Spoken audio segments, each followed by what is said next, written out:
What about Gareth Bale? Again, can you remember the first time you seen him train? Does he get called up to it, or was he with the first team straight away? No, because remember, we had Ben White as Kotu. Yeah. Is this true? He hated football? Yeah, man. That's why it's so good. Because there's no pressure. If you're not bothered about something, when you're bothered and that, it's like, but Benny was just like, yeah, it is what it is. He used to do things sometimes, like, mate, he's one of the best, right? He did it recently in the Legends game as well. He played against AC Milan at White Hart Lane. The ball would come to him, and he would like wrap passes, like you shoot, like into the forwards and that, mate. It was unbelievable. He was the best, clip everything. And he would do that, he'll get it in the box, and he'll go like that, and he'll chop, like, he'll just chop back, and then he used to do this in the box when strikers press him and that. Obviously players do it now, but he was doing that, and I was thinking, this guy, it's because he doesn't care, like, it's just like, it's so calm and like, but is it true you never knew who you were playing on a Saturday? Mate, Benny don't care. We'd be there, it's like football, at that level, mate, you get everything, do you know what I mean? The food, everything's unbelievable, right? Everything you need, you get. He will come, there's no word of a lie, with a Tesco's bag, speak to any player, pull it there like that, and you watch him, and I'll be like, how are you doing it? You've got all this food, the best food before a game, and stuff that you should eat before a game, and he'll take out a stir fry.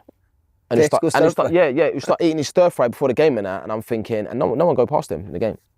If it is anything, no one go past him and that. But then it got to a point where nutrition, sport, everyone just leave him. It's Benny. You just leave him, let him get on with it. What is the point of changing? No point. So Bale couldn't get in ahead of him? No. Did you ever worry for Bale's career at that point? Because he was young, he done well at Southampton, didn't he? Yeah. And there was all this potential, this young kid coming, I thought. But you could see signs that it was really dynamic. It was quick. And you could see signs. I remember he trained with the first team, but what happened was, what killed him is, every time he was involved, every time he played, we didn't win. We got beat.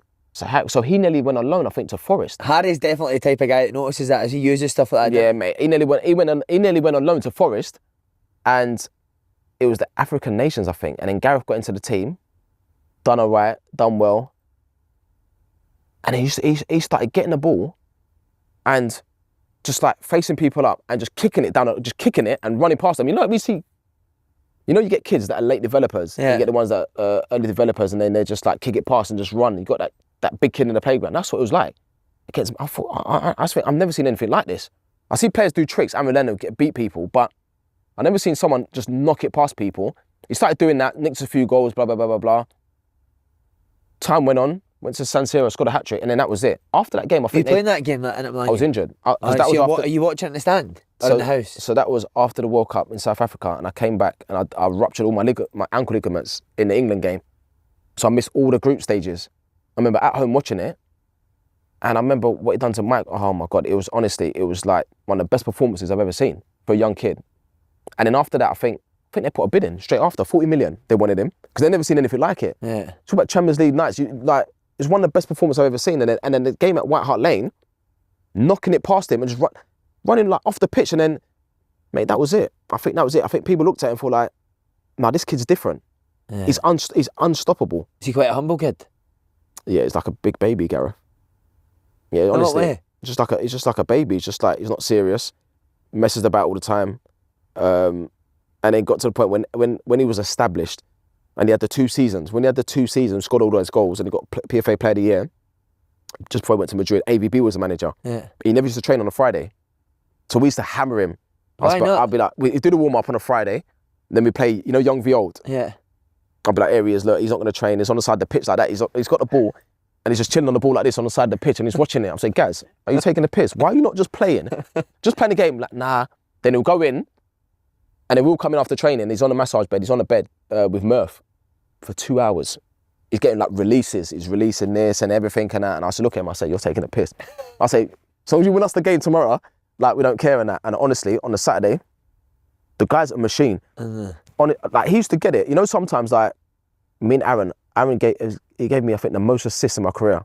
We just had an understanding. I'd wait for Azar. It would beat people. I'd get across the near post, or sometimes I'd go and I'd stop and he'll always look. He'll cut it back to me. But Gareth, he'll get it, and then you think, I need to sprint to the box, because he's just kick it, like I said, and putting it right across. And you'll just end up sprinting the box and that, and he's just, he was, and then he changed his game. Then now he just started adding goals. Yeah. He just become a goal scorer, Did you keep in touch with him when he went to Madrid? Yeah, he's a good guy, man. Is he a good boy? Yeah, but then he just loved golf. just Took over his life, innit? mate, it was just golf. Like, unbelievable brilliant, golfer. I mean, one day I watched him swim, right? Swim? I watched him swim one day. What, in the Tottenham training centre? At the training centre. And I said to him, Gaz, how can you swim like that? I said, mate, I said, you should go in the Olympics. It's unbelievable. Because, you know, if you look at him, he's got big shoulders. Yeah. Like, he's got big shoulders and stuff. Just an athlete.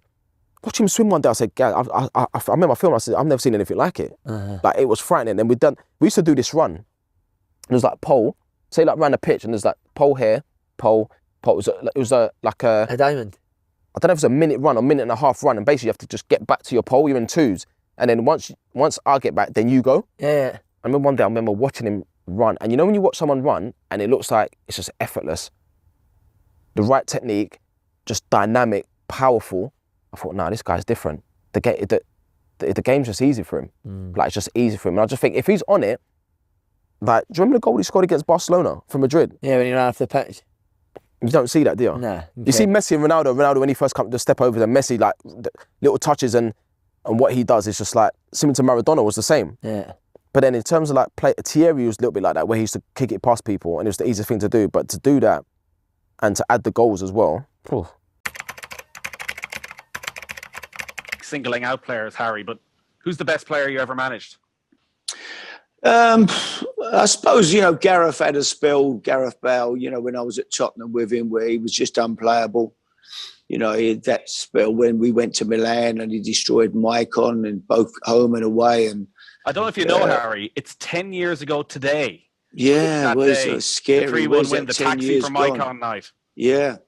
But both games, he absolutely murdered him. And the amazing thing about the second game, I mean, we went out to, you know, what he did when we were 4-0 down. He came back, got the hat-trick and absolutely destroyed Maicon out in Milan. And I thought, well, the second game at home, Rafa Benitez is going to shut off that side. He's either going to play maybe another fullback in front of him or certainly a defensive player, and they're going to make sure that we couldn't get the service out to Gareth. They'd stop him getting hit the feet, but at the same time they wouldn't and I thought they'd really fill up that side of the pitch, but they didn't. They played with a very, very narrow diamond, and they had no one out there. The guy who played on the right of the diamond was stuck right in here. And we really we were 2 against 1 all night against him at home, and I felt sorry. It was as though Benitez didn't like him and Rafa sort of hung him out to dry, you know. I was wondering that because I watched it back last night, and the ball is like a magnet to Gareth Bale. Yeah. And time again, I was wondering, was it a managerial masterclass where you managed to conjure up tactics that suddenly he was isolated, or was it? No, a case I just think it was on their part where they've suddenly left him out there with Benoit coming forward from left back with absolutely only one player on that side of the park from them, Michael, left out to get roasted. It was incredible. I couldn't believe it. I couldn't believe the way they set up really for that game. You know, you'd have thought, well, hang on, we've got to stop him. You do a man-to-man job on him, even stick someone on him or stick someone in front. So we always got 2 in a rack. We're not going to let him get the ball. But it was the exact opposite. They let him get it, and he just kept going past him and destroyed him. Almost ruined his career, didn't he? It feels strange now when you look at Gareth Bale and the last 6 months or so and his time at Real Madrid and people questioning his professionalism. When you look at what he's gone through, and you probably saw him in Southampton, Harry, when he's at the academy, and then when you come in at Tottenham, he's that real strange spell where he can't get on a winning team. He's coming off the bench. He's a left back. Nobody's quite sure. When is the moment where you think, bloody hell, this guy is going to surpass anything I could have ever imagined? Well, I'll best be honest. I went to watch Tottenham play when I was managing Portsmouth. They were playing Fulham away, and I went to the game with Joe Jordan because we were playing Spurs the week after, or might have been playing Fulham the week after. Anyway, I was at the game, and he played left wing back that day, and he was fantastic. And I said to Joe, "What a player he looks," you know. But still, they didn't win. They were leading 4-2, or we end up 4 or whatever. He just couldn't get on a winning team. Whatever team he played in at Tottenham, they either drew or lost. And he's a quiet lad, you know. He's not a boy he's not a big character, outgoing character. And I think his confidence was pretty low when I went there. Really, I think people hung that on him. He hasn't been on a winning team. Even Alex Ferguson said to me, I wouldn't play him. He said 20 odd games, never been on a winning team. He said he must be a bok. He said I wouldn't pick him. But, you know, I knew he was a talent, and, you know, again, once we pushed him forward, I think he probably would have become the best left back in the world at that time. But I ended up moving him forward, and he became the best left winger in the world at that particular time. So he was an amazing talent. I was a big fan of Luka Modric as well. Luka I just thought he was a fantastic footballer. He's lovely player, wasn't he? Real player, yeah. Then I had the kids like Rio and that, and Frank and them boys, but them two were very, very special. He was fantastic. If you look at the stats for Gareth whilst he was at Madrid, it's absolutely out of this world. And I think he was, I'm scratching my head to understand why it all went so wrong with him and Zidane or whoever it was in Madrid, Harry. I can't understand it, because I thought he was contributing, more than anyone in many ways. Yeah, and he's not the type of lad you could see yourself having a problem with, Glenn. He's a very quiet lad. Yeah. Plays his football, goes home to the family. Obviously, he's got into his golf now, which is no bad thing for enjoys a game of golf. It's certainly put out there like it's a bad thing. Well, yeah. But Harry Kane's mad keen on his golf. He loves his golf. It's got to be better for him to go and be playing golf than go and going out having a drink in the afternoon or doing whatever else. They're not doing any harm while they're out getting fresh air, having a game of golf. We're not talking about playing on Thursday, Friday before Saturday. We're talking about early in the week having a game of golf. So I don't see that as a problem. But you wouldn't see him ever being a problem to anybody, Gareth. Yeah. The last season he was there, you were there, obviously. Not the last season he was there. I'd retired one season before he left. Was there a moment, because Benny tells a story that you went away for like end of season. I'd left to come back and seen him, and he was like, "Oh my goodness, monster." Was there one particular game you were involved in with him, and you thought this kid could go all the way? With Gareth, I always saw great potential, but more as a left back. He had a wand. He was quick, could run all day. But I didn't see him becoming the player that he became. I don't even think he saw that. He was more of a left back or a wing back. I think it almost happened by accident, where he was playing left wing and just played so well and affected the game so much that in the end we just let him play where he wanted to play, where he was going to affect the game as much as he could. So I think it just happened overnight, really. He just started to play well, hit form, and was influencing the game so much that confidence was up, and he was just doing whatever he wanted.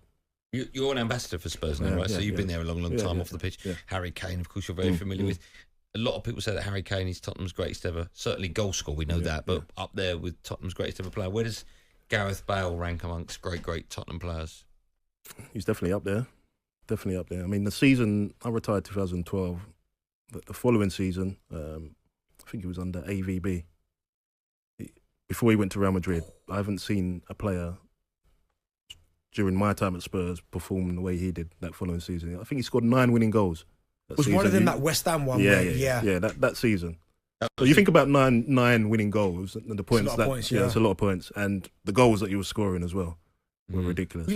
Whenever I speak to Dorse about Bale and that time, he always says that although AVB is probably not remembered by Spurs fans as that good, but he was the one who almost gave Bale that license where, listen, you win me the game, and their relationship were they really close, them two? Yeah, I'm not sure how close they were, but I would say that I think Harry did wonders for him as well. Yeah. I think Harry was initially kind of let him play where he wanted to. I remember him playing against Norwich away, and he was playing as a false 9, more or less. Yeah. So I think it was Harry really that kind of started that. Yeah. Hey, what about Bale? Because Bale was there as well, wasn't he? Bale was horrible. Was this when he was left back, Bale? Yeah. He got 26 games without a win. Yeah, exactly. So we both went to the second team. Okay. We both got sent to the second team, so we played at the second team, me and Bale. And then 3 years later, we see each other at Champions League quarterfinals at Santiago Bernabeu, Real Madrid, AC Milan. I want to stop you right there. And obviously you had bad experiences. The manager don't want you, new manager don't want you. You compare yourself and Bale. Do you think you took the right approach when the managers didn't want you? How did you train afterwards? Because obviously you said that you was enjoying your life and that. Compare that to Bale. Was he doing the same thing? Was he out and about? Was he, You know, the difference is when you grow up, when you're young, if you have like a stabilization around you, stable life, family, whatever. I didn't have that. My family was all over the place, so I was by myself. Of course, I took the wrong path. Like I did everything a player shouldn't do. You don't play, usually you go in the gym and you work out and you do more. That's why I can speak out of experience, because afterwards I did that, and then the fruits come, you're gonna play. Like I went out, I went clubbing, I didn't train good, I didn't care. I put on weight, Bale was working out, he was becoming the machine he was afterwards, So he went left, I went right. Like I took it in the worst way ever. But you said that you looked at that situation and you realized that you needed to play. Yeah. So then how did Spurs come about? I mean, how did Portsmouth come about?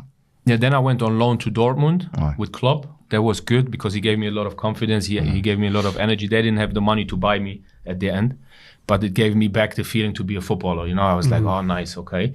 So I came back to Tottenham, but Tottenham for me was like a dark zone.